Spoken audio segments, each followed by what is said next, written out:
So what I'm sharing today is about being conscious and awake. And before I forget, there are DVD sets that have this specific talk. Sometimes I forget to mention some of these things are available. You know, last week we were talking about the parables of Christ, the Jesus, and the parables astrologically. It's kind of cool when you realize this world, there's such connections. If people would open their eye, they would see things differently. They wouldn't think linearly and failures and successes the way we do. We would say, well, this is interesting. We're not going through ... It's a test. This is the inner Sagittarian period. This is the inner Libran period. Seeing things from a broader perspective really does help. It makes a huge difference. We were talking about the parables related to Pisces, the parables related to Virgo, and some of them, and I got a lot of emails from you guys, so thank you, that you loved and really related to your particular sign, But I love being able to say, wow, this is interesting how we're going into an Aquarian age. And some people go, yeah, it's Aquarian age, and they don't even know what it means. It's an age where it's about humanitarianism. And before you can get to the perks of humanitarianism, you have to go through the hells of it first. Before I can get there, I have to purge what isn't humanitarian. Back to, the parables. The Aquarian parable that has to do with thinking beyond yourself. The Virgo parable, which has it seems like 50 names for that parable. You have the different Bibles. The parable of the wise and foolish virgins. The parable of the 10 bridesmaids. There's all these different names for it because of the varying interpretations of what it means. But astrologically, that parable was about, there's these 10 bridesmaids, 5 are considered wise, 5 foolish. 5 because they were awake, ready to do what they needed to do to be successful at what they're doing. The other 5 are considered to be foolish. They're even called that in the parable title because they forgot who they were. They went to sleep. They slept on the job, so to speak. And that parable is trying to explain your 5 senses when they're asleep and your 5 senses when they're awake. So those wise and foolish bridesmaids are really me awake, me asleep. So today, I just want to elaborate a little bit on that concept. People on this planet, they walk around saying, I'm enlightened, I'm awakened. As I said last week, don't tell me that till you can walk in snow and not leave footprints. Then I'll say, oh, that's really cool. But no, otherwise just be quiet. Just show it. Be a nice person. At the end of the day, are you able to anchor light where you stand?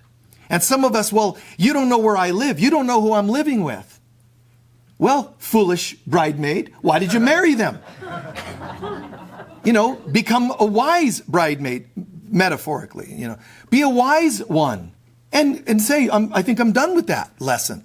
Move somewhere else. We don't have this, we don't have that. Then try some other place. But really, this has to get corrected. Some of you succeeded in the last several weeks at finding moments of peace. That's because you're choosing to wake up. Moments of peace might have been, I'm not turning on the TV, but I'm going to have a moment of meditation. But it's not always having to look sublime, where you're like all oming. You could just be cooking your favorite food and then say, God, I'm so grateful that today I get to have my favorite food. That moment of happiness is a sign of awakening. But that doesn't mean we ignore people that are in pain. We don't say, well, you should be awake like I am and you wouldn't have a bad day. When somebody presents to you a bad day, whether it's a Republican-Democrat argument, a male-female argument, up, down, left, right, black, white, whatever variations we name it, all that is worthless. Am I finding a way to center? That's the key. People will talk about this versus that, and right here is really where I want to be. So watch how easily. Do I get pulled? Do I say today, Om, and then, out the door you go. and somebody's stolen your political sign. Jerks. What happened to Om? Om jerks. Where's your chant now? Muhammad and Moses, whatever you think you are, the enlightened one, Mr. or Mrs. Buddha. Where's your enlightenment now? I'm not saying it's easy to walk out your door and find offenses.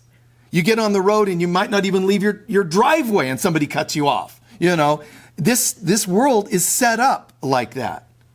It's God trying to, no, God has nothing to do with it. The religions that say, children, God's trying to test us. How could that child not grow up disliking God? Oh, you mean the God that did this to us? When dad left and mom or the minister said, well, it's just a test. God just said, oh, I'm going to move your father out of your life and deal with it. I just want to watch you squirm. There's no God like that. We screwed up the world. We messed up this realm. Yeah, shut your phones off. When they ask you at the beginning of service to shut your phones off, they mean it. Yeah. So just do your best. And if it's running, it's not the end of the world. It's just one more thing for us to forgive. Anyway, it all works out. It's all right. But do your best, to check, double check. I throw my phone in the back over here in the AV room, and today I caught myself going, oh, yeah, I got to remember to shut it. Nobody calls me, so I don't expect it to ring. But just in case, I shut the ringer. So any of us could forget, In this world, there's this whole concept, though, of, people will say you have to honor your past. No, you don't have a past. Your divine self has no time. It has no past. I'm not saying there isn't temporarily a value in saying we have to honor our past. But your past of any kind, your past addictions, your past genetics, your past family patterns, your past programming, your past anything, from addictions A to Z, nothing of our past really determines who we are. The more we become conscious and awake, this is true. The more we become conscious and awake, I swear, the less you find your past affecting you. But there's stages. I am my past. You'll walk around affirming that. First, you won't even know that. You just walk around beat up by the world or acting out in this world and think that you're lucky to just get by each day. There are those totally unconscious people. But then when you start waking up, there's stages. There's, okay, I get it. I'm made up of my past, my family, genetics, and this and that. And that's an intelligent step. I'm going to go get, some work done on my family history and find out what I'm about. I found out I have a bit of this race or that culture or wow. And that's great because you're starting to wake up, but you don't end there. You don't need to stand around, viva la, whatever your race happens to be. I would be careful not to overly identify with your past. But it's a stage that you will probably go through. And that stage will include, I'm made up of my past. Oh God, and my family had a lot of poverty, so that means I'm probably going to forever be stuck with that. But you're not. You're in stage 1 of the awakening. That will also include things like embracing the past wounds. But then you start to realize, if I'm going to be part of my past, why don't I become part of the past in me that's healing? Healing from an addiction, that's the new me. Still related to the past, but a happier version. So I started off with, I am stuck in my past, to I'm awakening from my past. Is that making sense? It's really beautiful. And so it's okay. Cry about hurts, but don't stay in the tears.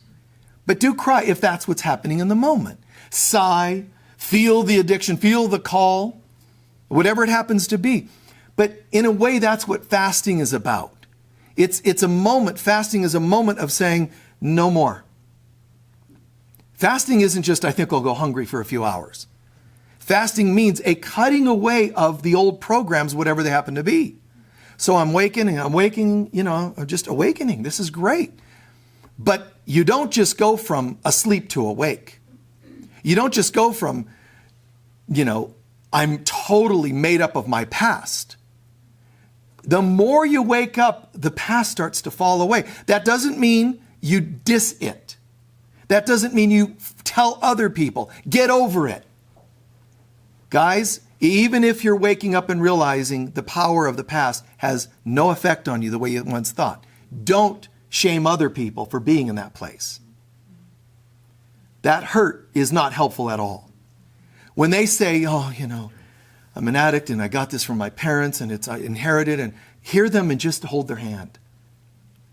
It doesn't matter, you're awake. They don't need to know how awake you think you are. Just say, oh my God, yeah, that's challenging. Be with them.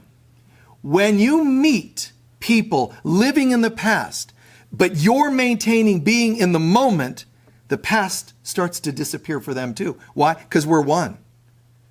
You don't say this out loud, but brother, sister, I hear the past is haunting you because it haunts us. See, now I'm one with you. It haunts us. I'm not saying it haunts me and destroys me. I'm saying it's haunting you. I hear that. And in my mind, I'm saying, and it haunts us as children of God that forgot who we are. But I'm going to stay right over here and hold the moment, the present moment. Would you like to join me? None of this is out loud. Would you like to join me and affirm that they will and bring them to you?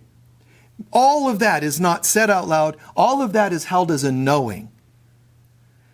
And it's not easy because people hurt so badly. They suffer so badly. It's next to impossible for me to stay in the moment while honoring someone else being in the past. Next to impossible. That's why it's called a miracle. But I'm determined to experience miracles. I'm determined to be right here. And there's moments, there's moments, all that I know and have studied and learned or whatever, there's still moments when people are in such pain that it's hard not to hear it, feel it, and go to that pit with them. Sometimes your ego will even tell you you're insensitive if you don't jump in the quicksand with them. Just don't do it, man. Don't do it.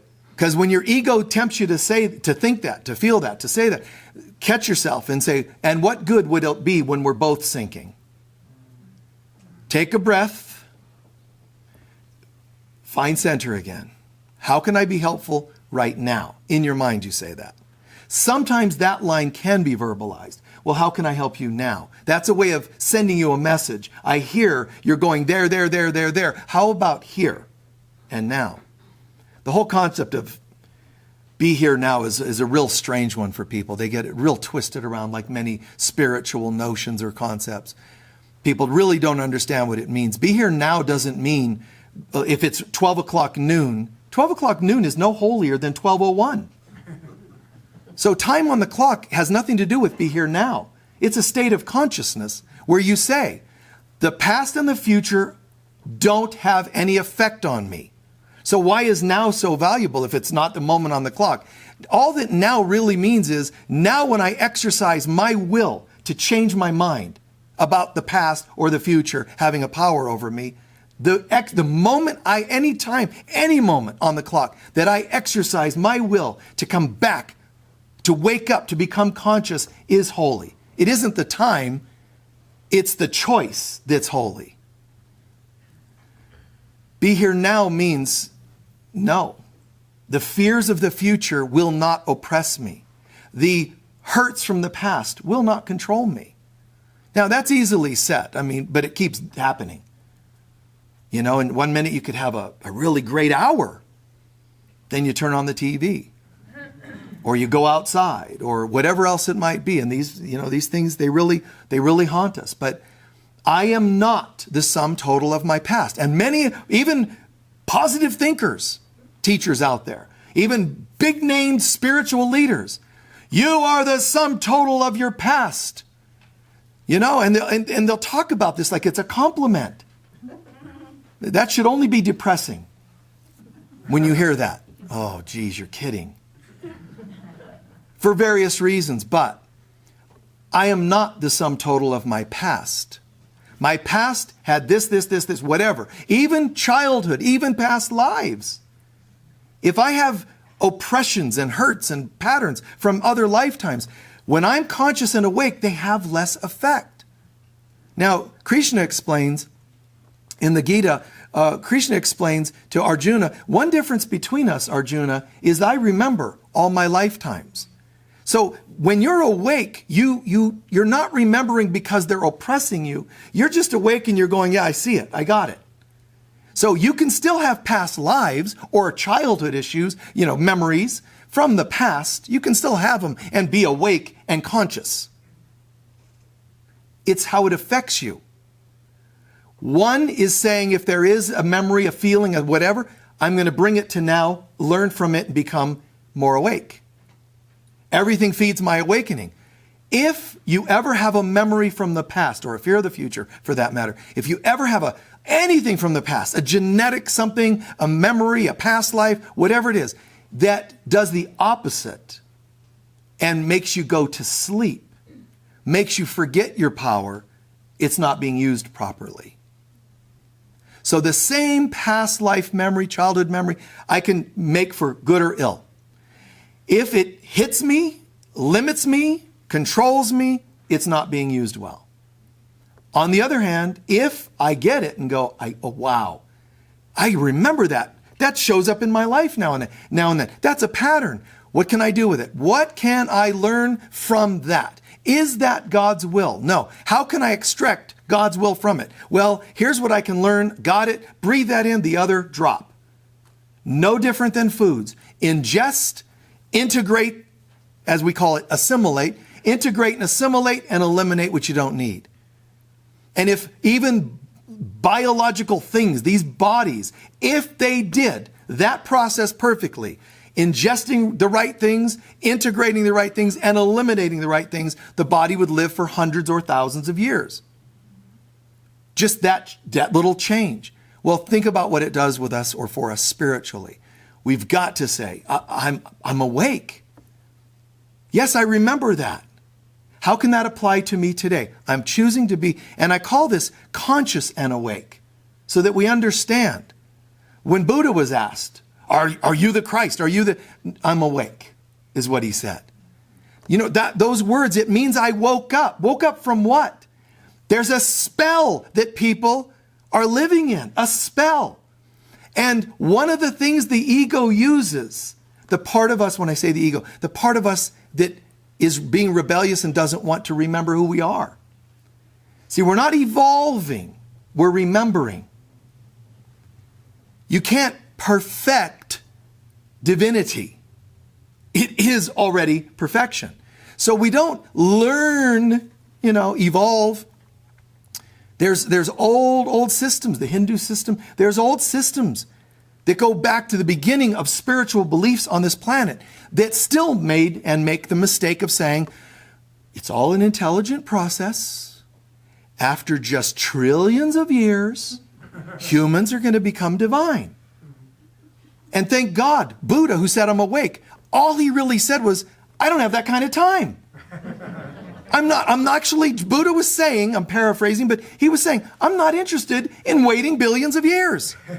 And, and the priests are against him, and how dare you, and we've been living this lie for a long time. Let it be. And he says, no. Christ comes back and then takes it another level. The kingdom of heaven is here now. He proclaims that, and then they tried to throw him off a cliff. Why would human beings want to kill you? Right. For saying, oh, it's here. No, it isn't. Kill him. This is like a bad Monty Python episode, it doesn't make any sense. Like, kill him. Wait. Okay, go ahead and kill me, but do you mind if I ask why? Yeah. And that's kind of what Jesus did, and they were all like, and they grumbled and left him alone. All he did was put light on the darkness. Go ahead, kill me, but I just want to know why you want to do that. What's in you that makes you want to kill somebody who says, the kingdom of heaven is here. It's at hand. And the way Buddha said it, all you do is lift the veils and you'll see it. No. You can't lift the veils. That would imply that you have power. And religion wants to say that you don't have power. There's something else that has the power. And I understand their reasoning for that. They get paid a lot to do that, to keep everybody kind of in a certain position. I understand. They're afraid for their jobs and whatever. But the day is coming. It is at hand. We're already awake, conscious and awake, but we just don't realize it yet. So we're pretending to still be unconscious, and we're still feeding ourselves the same lies that keep us unconscious. And everybody gets sucked into it. It's not one type of person, one religion, everybody. As soon as you hear and believe, there's that, well, you get a letter in the mail that says you found out some new family history. There's a part of you that starts to go, oh, I knew it, and starts buying into it. It could say, your family is known for having leprosy. I've been noticing that lately. Your mind starts actually believing it. And then all of a sudden, this family's got years and years, generations of poverty. I better think, even though I have a little, I got to be careful now, because any day the other shoe's going to drop. This is the ego, how it plants little thoughts, and people react to it. I remember so vividly, when I had little ones, it was just funny. A letter comes home from school. Oh, some kid had lice. And then people reading they start, you start reacting to these programs so easily. But they're all lies that people believe. But there are some that seem more profound or profoundly effective on us than others. Politics and health crisis, and so on and so on. As soon as they say, watch out. As I said 9 months ago, fear is the number one virus on this planet. And all you need to do, the ego doesn't have to work hard.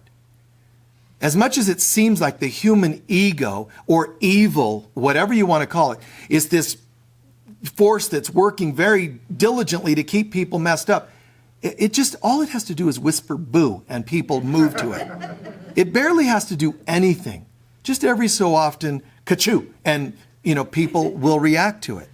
But that's because people are in a trance. So check that idea out inside. What if we are in a trance? What's the solution? And Buddha said, I woke up. I'm awake. He didn't say, I've reached samadhi, I've reached enlightenment. He didn't boast the way some of the spiritual teachers of today online, claim, and we know I'm enlightened because now I speak very slowly and softly. That proves I'm enlightened. No, it just proves to me I can't hear you. Can you speak up? So I need to become conscious and awake. So measure that a little inside. How awake are you? And then ask yourself, how much does the past still affect me? And if you're lucky enough to say, I think 70% of that's gone. God bless, first of all. Thank you. I'm glad to hear that. But don't forget to measure also by those surprise moments when you think 70%'s gone, and then you have one of those spontaneous thoughts that pop up when something happens on TV and it brings up, one of those, oh my God, I just had one of those thoughts that my family had. I was joking on, I think it was in our program during the week, Edenshire Live, that they've got these commercials, and they have this one for, I think it's an insurance company, and there's like a motivational speaker, but his specialty is helping people to not become their parents. And so they show the guy, talking to the client who's reading now, who else do you know that reads books on submarines? My dad, exactly. And then he puts the book aside, and it's and then they go to the woman, and now that you can't even see your couch. There's so many pillows on it. Who else do you know? And he starts taking the pillows off, and she starts having a panic attack. But so he's relating people back. This is what it's like. How easy we become our parents. Now, an average person hears that and knows about that. This is much, much bigger, but it's like that. When you act solely from your sign of the zodiac, you're acting from the past. When you act stereotypically as a male or a female, you're acting from the past. How do I know it's from the past? Because in the past, you thought you were a male or female, and you're still thinking that today. It will happen where your nose will not look like your parents when you start to get this. Your hair will be different than your parents somehow. You'll start to feel maybe in childhood, you must have been adopted because you cannot relate to these people. And that's a good sign. Now, do I think your dad's going to, come to your door as a teen, whatever level you are, age, and come in and say, I just want to share with you that I've noticed that you're so different from us, but it's because you're awake. Good job. That's not what they do. It's what's wrong with you. Why can't you be like your brother? Because he was Jesus, the siblings of Jesus. Now that's sibling rivalry, right?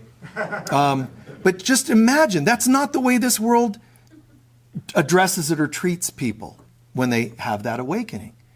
Why can't you be like the other employees? It's all of those are calls to the past. You and I have to decide whether we believe them. Now, if I have a job to do and it involves a little bit of this is how we've always done things at this place, and I need to conform and step in, I don't have to take offense. I could just play along. There's nothing wrong with being awake and playing along. You get what I'm saying there? I can be awake and still know how to play the game. It's not going to help anybody for me to go, I'm so awake that now I only speak in tongues. And then you get pulled over for speeding. And you're like, well, they're just going to strap you up and take you to the hospital. Why don't they get it? I was explaining why I was speeding. I was doing so in tongues. He just didn't get it. You have to step into this world. You got to kind of play along a little bit. And if you don't, the world will make you the hard way. So getting sucked into that game doesn't mean you've lost in anything. It's a test that sometimes your part of your awakening process is tested by seeing, can you stay awake and still play the game? Can you be an adult spiritually awake, metaphor, and be amongst the children spiritually asleep and let them win the race still? Come on, kids, let's race. Do you really try to outrun your 5-year-olds? Yeah, man, I wiped you out in that race. It doesn't make sense. Oh, you're winning. You play along. There's nothing wrong with that. In fact, it's called compassion and playfulness to do that with children and let them win. So in this world, sometimes you play along. It's all right. Somebody thinks they beat you out of $5 in a purchase of some kind. If that's what happens, it's okay to respect the illusion, but never lose sight of the truth. And one of the ways of seeing that is, my scars are not who I am, but I can have scars, physical and emotional. But it's not who I am. It's okay for you to get up and go, oh, God, the back's more sore now when you're getting older than it was earlier on when you get up from sitting at the desk a long time. It's okay to say, wow, isn't that something? If I didn't know better, I'm getting older. But then say to yourself, this is, but I'm not. The have-beens of the ego. You have been wounded. You have been Italian. You have been Hispanic. You have been Peruvian. The have-beens of the ego are just the has-beens. They're gone. They're washed up. And the more we wake up, the more we realize, this is amazing. This is pretty cool. According to my family, I should have been dead by now. According to genetics, I should have been stuck in addiction of some kind. According to my past lives, I should have been, there's lots of those should have beens, and they're all lies. The I am is all that's true, real, and all that matters. The I am. The ego will run from that, and all the compulsions of the ego will run from that. But I am that I am. I am as God created me. We have such beautiful affirmations along those lines. I am a being of light. Great. Keep saying that when you get up from your desk. What your head's going to say is, uh-oh, God, and what's going to happen? Subconsciously, guys, I'm going to be in pain in here, conflicted, because I'm preaching that I'm a being of light and my body's telling me something else. And I don't know how to reconcile those. I feel like a hypocrite. That's what we do. I feel like a hypocrite. I've experienced certain things spiritually, mentally, meditatively, but I know that down here in the human plane, I feel like a hypocrite. I'm a life coach, and yet one of my children's stuck in addiction. I'm a spiritual author, and yet I still have a habit of some kind that I'm ashamed of. Getting rid of those habits isn't the first goal. The first goal is to say, if I'm conscious and awake, it doesn't matter. So I still eat steak or whatever. And all my other friends look at me with squinted eyes when I'm,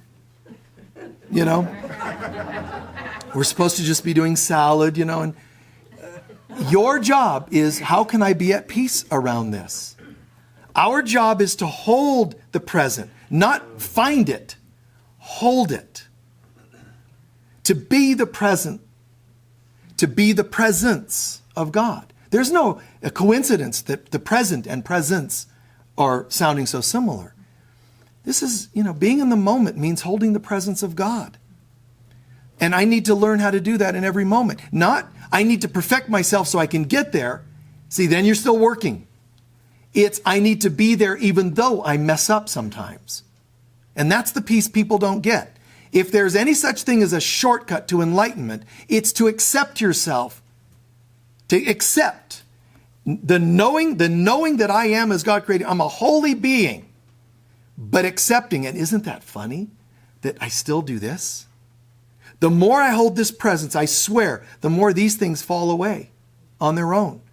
If I keep trying to fix myself to become holy, it sounds then like I'm not holy, but I will be soon if I, in my little control trip, figure out what I need to do to fix myself.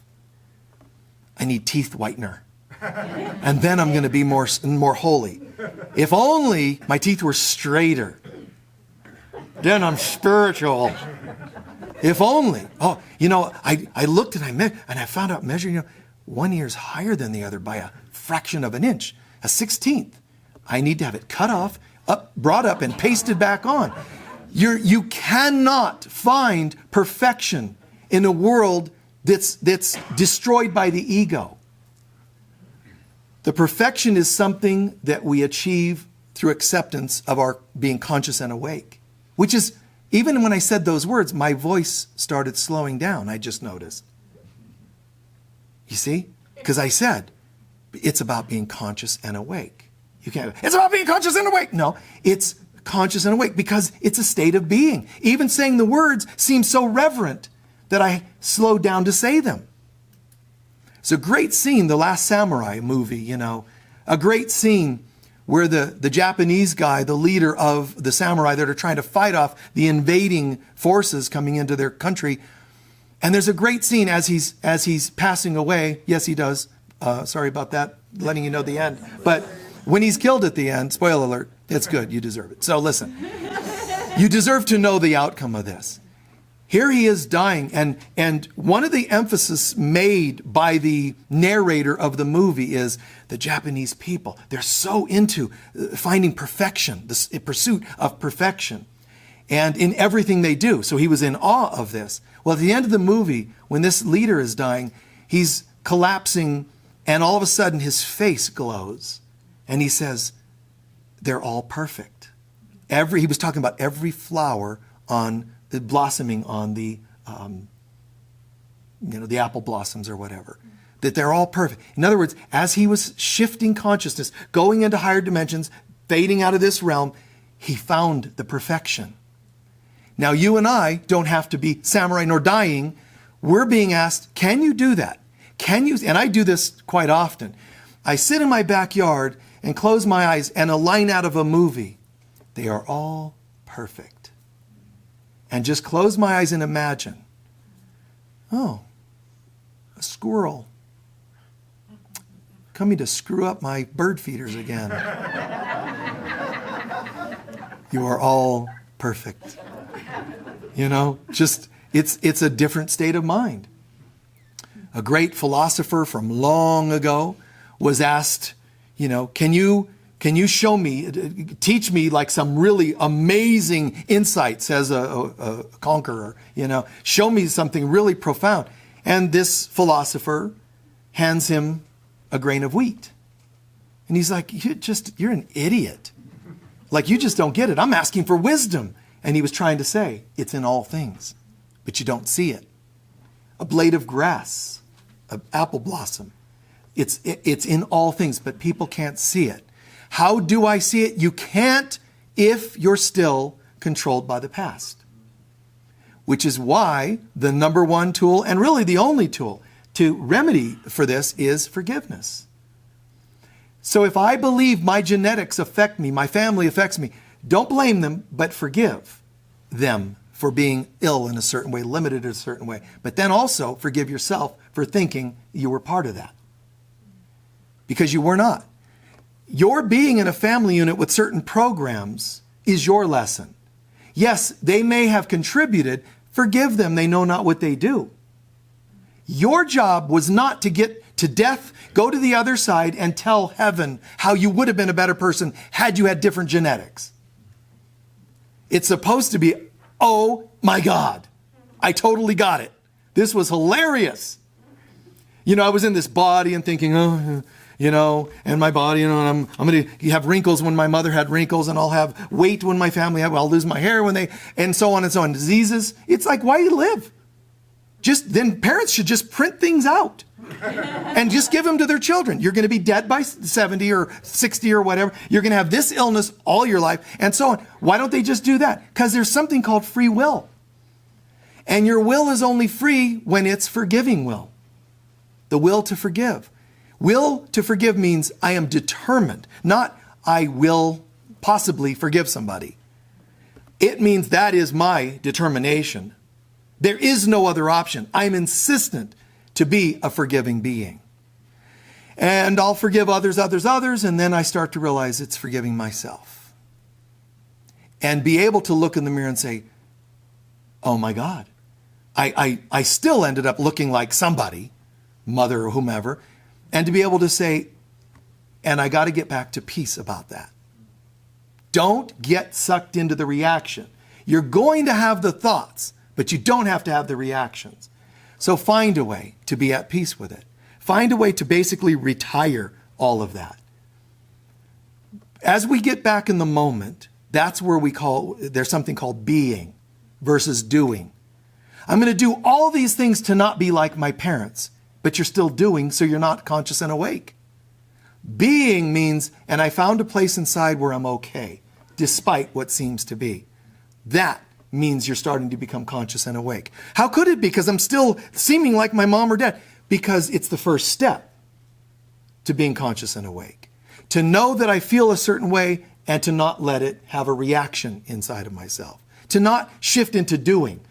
I'm going to go out of my way. I started looking like a certain family member, so I'm going to now fast for the rest of my life so I don't have their weight. Do you realize that every day, every effort to fast or to go on a diet and work out 2 hours a day, all it takes is 2 minutes off of that drill that you've given yourself, and it'll be like pulling the cord on the inflatable raft. Boom! And it's all going to come back to you anyway, when you're not doing so much to be unlike them. The whole time it's exhausting. So instead, God, I am as God created me. And you start to notice I don't seem to have this gasp when I look in the mirror like I used to. I feel okay. What matters is my being, not my doing. And my doing is only a compensatory anything anyway. All efforts to be better people is still compensatory. It means I'm not, so I'll try to make it so. So relaxing. You've never heard the Jesus diet. How did Jesus stay so thin? Well, he, was always low carbs and blah, blah. It wasn't like that at all. It wasn't like when Buddha even tried to do that. He got over it. He said, that was silly. I was trying to reach enlightenment by doing. What if I'm already there? Now all of my doings would reflect my being, and I couldn't tell them apart. So even my doings are beings. And that's what it's called when you hear do without doing. The doing falls away. The efforting falls away. The hard work falls away. One more book and I'm going to be enlightened. What if you are already at peace and one with all that is love? Now I'm only going to read books that represent that. I'm not going to read books that tell me how flawed I am. I'm going to see things that reflect my connectedness. And I've always felt that. I would say probably after the first time I went through the dark night of the soul, all of a sudden books that might have been interesting or intriguing, I couldn't read them anymore. It's like, if they're not Christy, it didn't attract me. And it meant getting rid of a lot of books, giving away, selling a lot of books. And there's a part of me that was going, dude, you spent a long time, collecting some of these. You got to at least read them. When you're honest with yourself, when you're that process of becoming conscious and awake, conscious means not unconscious. Awake means not asleep. So lying to myself can't happen as much, right? So telling myself I need to keep anything, including books that I gathered from the past to help me become enlightened today, they didn't help. I still ended up in the dark night of the soul. And the dark night is saying, you must surrender all that you thought you were in the past. All the things I have a scroll, this scroll and it's under glass and it tells me I'm a specialist. I'm a PhD or a BAD or whatever. I'm something. I'm a lawyer. And all of a sudden you go, I'm a CEO and I still lost my children. I still don't have any money. I'm still not happy. See, that's the dark night of the soul, where hell arises within us that was there all the time, but not looked at. So becoming conscious and awake, in a sense, unfortunately, and I don't mean that really, it's fortunate, but it'll feel inconvenient and unfortunate that the becoming conscious and awake means I have to move out of the lies, that I am based on my certificates, that I'm based on what other people tell me. And I have to start identifying with a new self that can't be proven in this world. And that's a drag. Because when you say, I just feel awake. Where did you go to school for that? Awakening. And I've had people do that. Where their head, they go, this guy, I like this guy. He's really something. Well, so where did you study? Oh, never mind. And they walk away. If you haven't studied something, if you don't have a certificate, you must not be enlightened. And there's a part of me that feels like, a little bit of a jab from that for different reasons. But the only real part is to go, thank God.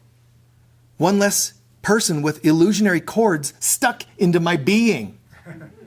It's hard to put your mind in that mindset when you lose somebody that wanted you to be something based on whatever. One of the greatest compliments I've ever had, this older gentleman came up to me, Dallas, Texas, about 20 years ago. And he said, I am so impressed with your talk today. He said, I've heard all kinds. I've been around Science of Mind, Unity, and this group and that group, psychic groups. Yeah, I've been all over and studied a long time.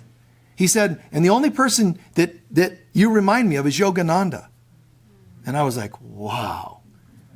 Now, where did Yogananda study? And where did he get his degree?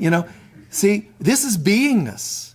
Lots of mystics, lots of masters. Buddha himself said, the stuff I'm teaching you is not from books. Okay? We plug into being conscious and awake. You can still go to gatherings and gain from those gatherings because the awakening still gets watered and fed. It's not like you should have one awakening and suddenly go on the internet, become some teacher on the internet saying, I've reached complete enlightenment. You would disappear into light.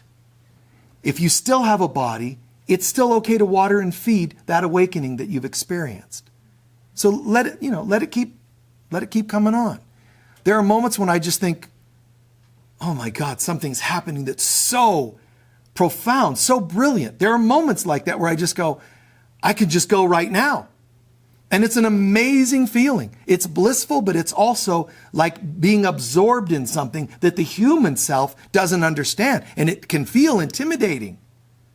You know, it's almost like you're going to suffocate in some way, but it's not. It's just, that's the body's response to pure light. So here's this moment where I'm going, oh my God.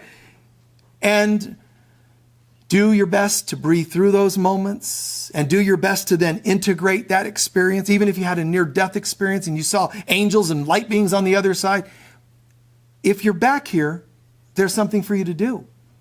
You have to integrate what you saw. Don't come back and make a religion based on it. Just come back and go, God, it's like I'm a walk-in, but I walked into myself. The real me woke up. I feel so foreign to my old self that I feel like a walk-in. Sometimes there is such things going on for people. But what's really profound is when I just feel like I've done it with myself. Just the real me finally showed up. How cool is that? It's that saying, you know, I was blind, but now I can see. I was lame, now I can walk. I'm getting it. Oh my God, it's so cool. Be careful. Don't push it and preach it. Be it. So that as I'm coming to a close, that whole understanding. Don't diss past lives. Don't diss childhood traumas. Don't diss astrology. I'm saying there's a stage where we have to own all of that. Cry the wounds of the past. Get the lessons of the Sagittarius of today. If you're just waking up or you're into the waking process to a certain degree and you're doing the astrology, do it. But be a good Sag. Be the archer, not the horse's butt. Be the archer. Head for the skies. Let's go somewhere. Let's grow. If you're the Scorpio, good. Go deep inside to the mysteries of life. The Pisces, the Libra, whatever the sign. Go into it and really dig it. Then evolve to all the signs. I am that I am. But that's still not the end.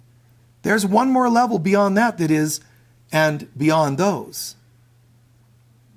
I'm not saying make that happen today. Enjoy the ride. If this is somewhat new and you're not even into astrology, you still have to get to that level of consciousness where you believe that your history affects you. I just told you it didn't. But no, it's a stage you have to go through. Oh, you know, I remember one attendee we had here for years, and they used that phrase all the time. Well, my wounding. And other people in the room would be like, oh God, if they mention their wounding one more time, I'm going to wound them. You know, it's like, stop it already, because it gets old and it's a story of limitation.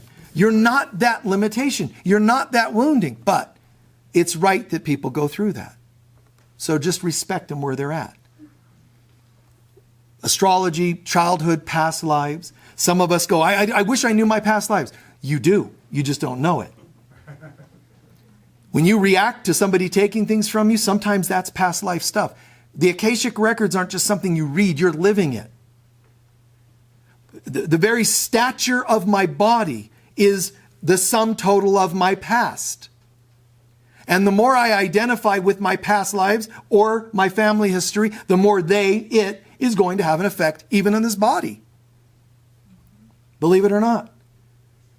Your facial structure, oh, well, you got that from your mother. Guys, before your mother was, I am. Before your mom, before you entered that family genetic pool, you had lifetimes that determine the strong jaw you have. Or whatever other features, the beautiful large eyes. That could be from some lifetime and you brought it with you. You might have even used your family genetics to help manifest it. But even more important than what people think is the big deal, their genetics, I am really more all my lifetimes than I am my family. Then that's where we need to go. No, that's where you need to go for a while. And then there's a point where beyond even that, I am that I am, not I am from my past. I am as my parents said. I am awake. You don't have to claim complete awakening, but practice I'm awakening. I'm getting it. I'm learning. Affirm that, at least for now. From the I'm asleep to I'm waking up. The alarm's going off. You can keep hitting the snooze button, but why? Let's just go ahead and say, yeah, I'm awake. I get it. It's not always comfortable to wake up. It should be, but human resistance doesn't always make it comfortable. Just like waking up from sleep. God, it's only 5 a.m. I've got to go back to sleep. Sleep, sleep, sleep, sleep, sleep, sleep. The more you're thinking about trying to sleep, the less you find yourself falling asleep. So it's like, okay, well, if I'm going to be awake, let's get something done. I still can go, but I really would like to have had 2 more hours, but you don't. So let's get something done. And you go out and it's early and you realize, like I got up the other day, typically early, but it was really early and still dark out. And I went and did some yard work. It's not the first time, but it's kind of strange in a way, but there's something that I noticed as the sun gradually lit up the sky in the distance and the birds were coming, alive and coming into activity. There was something glorious, a vibration, a frequency of being awake while the world was coming alive. So what was an inconvenience suddenly became a really amazing experience. So there's going to seem to be some inconveniences about our awakening. One of the most common is a change in friendships. I was very politically oriented, and my friends that I attracted were politically oriented, and we all equally agreed to hate certain people. And now I've changed, and they don't like me anymore. You're a bummer. We were talking hate, and you were like, can we change the subject? We don't like you anymore. And I think it kind of hurts. That happened for me even when I was a kid. And it kind of was a bummer to not have like a group to belong to. Because it just wasn't me. I could hang out with this group or that group or that. I never just affiliated with one against another. I just hung out with whomever. It was the coolest thing. I could just kind of blend in. But at the same time, as a human, you're looking for something more, even family, that you feel like you can connect with. One of the things when you're waking up is you can't think the way people think still in your former life. Because that's the former life. It's not you today. So we become so awakened, so conscious that we walk into the world and we're so different. You can say, I'll join you and have a seat with you if you'd like. But I'm here. And all the rest becomes just choices I make along the way. I'm not that and that. I'm this with an occasional tasting of this or that of the world. It's very different. And it can feel lonely at the top. And you can't just seem to date the way as easily as you might have at one time. Things change. It's really strange. If you have children, still be there with them and be their parent. And they might identify that you're not doing things like you used to, reacting the way you used to. It's an inconvenience for them, but they'll get over it. All I know is let others do as they may, but as for me and mine, I will serve the living God. And that's the commitment we all have to make. God first. Please take a few centering breaths.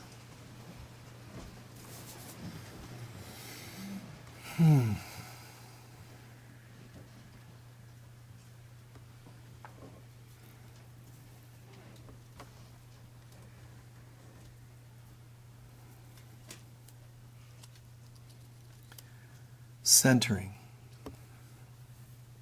Becoming quieter inside. Just calming for a few minutes. Just calming and centering.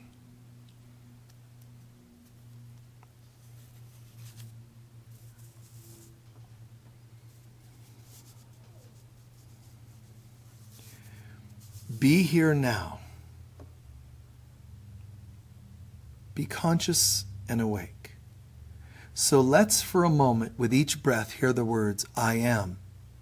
On the exhale, conscious and awake. Just like a nice wave. I am conscious and awake with each breath. Half dozen more times. Nice and slow.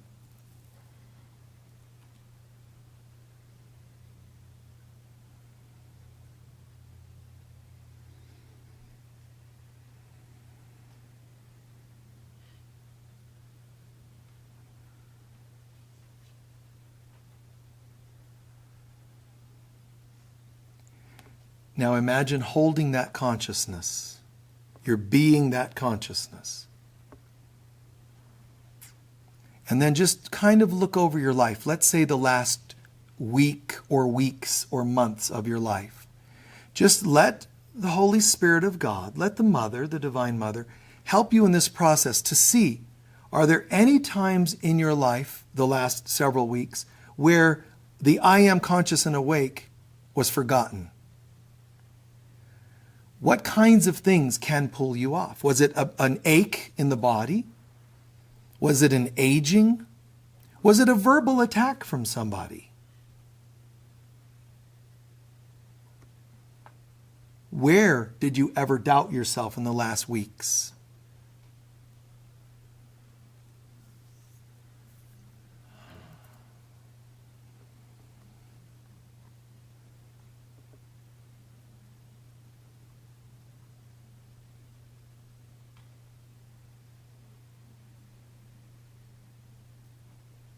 And whatever you've come up with, say to yourself, and none of that is true. These are the happenings of the ego-based world that are trying to convince me that I'm other than God created me to be.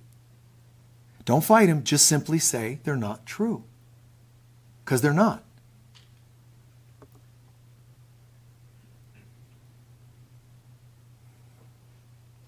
And then say to yourself, I'm most happy when, and fill in the blank. Do it a few times.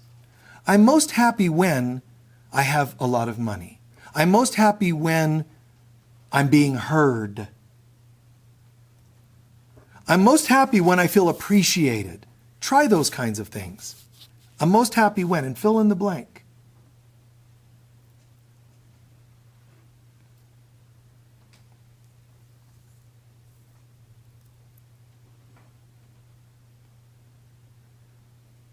Be honest. I'm most happy when I feel loved.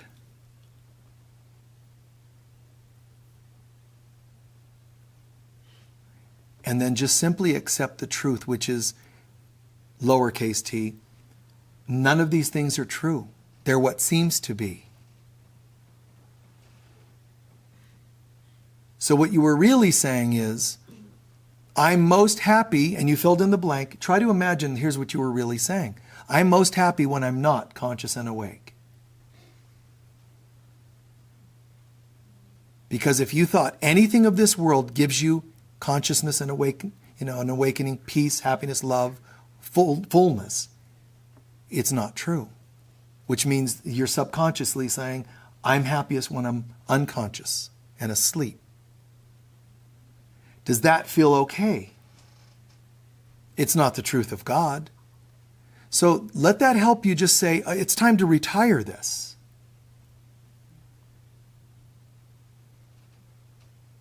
I'm most happy when I'm conscious and awake. It brings me everything. If I say I need to be heard, why? That's a broken self-talking. I need to be thin. They're all lies. I am as God created me. And my ego convinced me to zip up a body to enclose my soul deep inside, hidden from me, to make me think I'm this flawed thing. I am most happy when I'm conscious and awake. And this is all I choose.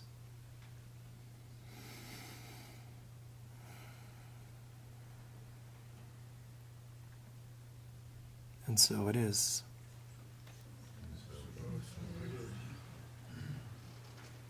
Good, thank you. Interesting stuff. Not only the hurts of this world, but even the luxuries of this world, all accomplish one thing: to keep us asleep. It's amazing. This is why all the great teachers have explained this world offers nothing, which tends to make us feel depressed. Because if we're identifying with the self that thinks it needs something, and then we hear God saying, you don't need anything, it's, there's the parable of the the wealthy young man that says, what do I need to inherit the kingdom of heaven? Jesus, what do I need? I mean, I feel really great.